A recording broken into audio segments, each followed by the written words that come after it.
un-Saban saved his best for no. 6. He's won plenty of national titles with better players than everyone else. This time, it was all about the coach. If there was ever any doubt that Saban will go down as the greatest ever to prowl a college sideline, it was totally erased with the championship that pulled him even with the bear. In a most un-Saban-like move, he switched quarterbacks at halftime of the national championship game, the kind of desperate ploy you might expect from a brash young up-and-comer, not a 66-year-old. All about the methodical process, covering every base, accounting for every scenario, winning over and over again without a lot of drama. Tua Tagovailoa, a ukulele-playing, left-handed freshman from Hawaii, took the field at the start of the third quarter with Alabama trailing 13-0 and doing absolutely nothing on offense.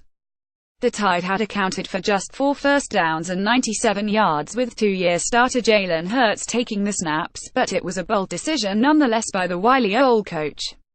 After all, this was the biggest game of the season, and Hurts was the one who led Alabama there for the second year in a row.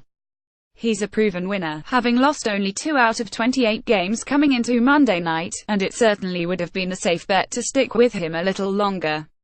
But Saban, who refuses to let the game pass him by even as coaches young enough to be his sons keep attempting to take him down, including former assistant Kirby Smart, who now coaches Georgia, switched to Tagovailoa without hesitation. It might go down as the greatest decision in a career filled with them. Tagovailoa completed 14 of 24 passes for 166 yards and 3 touchdowns, the last of them a 41-yard strike in overtime to Devonta Smith that gave Alabama a 26-23 victory over Georgia on Monday night. We've had this in our mind that, if we were struggling offensively, that we would give Tua an opportunity, even in the last game, Saban said. No disrespect to Jalen, but I thought Tua would give us a better chance and a spark, which he certainly did. The Tide rallied from a pair of 13-point deficits, and managed to pull it together after Andy Pappanastus shanked a 36-yard field goal try that would have won the game on the final play of regulation. Georgia went on offense first in overtime and, after Jake Fromm took a huge sack, the Bulldogs settled for Ricardo Blankenship's 51-yard field goal. Alabama's offense took the field and immediately fell into a huge hole. Georgia sniffed out a screen pass, Tagovailoa couldn't pick up his next option and Georgia dumped the youngster for a 16-yard loss. One play later, the Tide was national champions. With the poise of a veteran, Tagovailoa looked to his right, causing the Georgia safeties to slide toward that side of the field.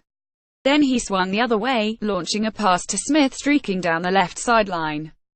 He ran right by cornerback Malcolm Parrish, who clearly thought he had help from safety Dominic Sanders, and hauled in a pass that was delivered in stride as he glided all alone into the end zone. Saban has now won 5 national titles in his 11 years at Alabama, and his first season doesn't really count since he had to rebuild a program that had become a laughingstock under a string of mediocre coaches. When you throw in a BCS title from his time at LSU, albeit a shared title, since Southern Cal was voted no. 1 in the Associated Press poll, he's matched Bryant for the most championships by any coach.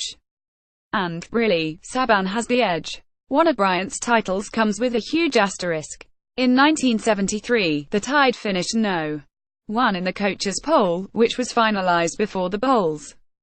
Alabama went on to lose to number 2 Notre Dame 24-23 in the Sugar Bowl, giving the AP title to the Fighting Irish. Let's be honest, nobody outside of Tuscaloosa and the Bryant family views that team as the best in the land. Another feather in Saban's cap is the way he's won his championships. During the 2011 season, the Crimson Tide stifled LSU 21-0 with one of the great defensive performances in college football history. 2 years ago, Alabama needed a dynamic offense and great special teams play to pull out a 45-40 victory over Clemson. This time, he had to make a change right in the middle of the game at the most prominent position on the field. That's a new one, even for Saban. Somebody tried to give me a game ball, he said. It has to be a team ball. Saban shows no signs of slowing down or giving the least bit of thought to retirement. He'll celebrate this title like he did all the other ones, for or about 24 hours before he gets back to work in pursuit of no. 7. Every team wants to be successful, he said. The message to the team tonight after this game was, I hope you take something from this game and the resiliency that you showed in this game and it helps you be more successful in life. It's not just about winning the championship, Saban added, no doubt remembering a final second loss to Clemson in last year's title game. I know that's what you all write about and what you talk about and all that. We like winning, and we hate losing. But there's more to it than that. Winning sure makes it a lot more fun, though. As Smith hauled in the title-clinching pass, Saban ripped off his headset, threw his arms in the air and let out a bit of a scream. For once in his life, he seemed caught off guard.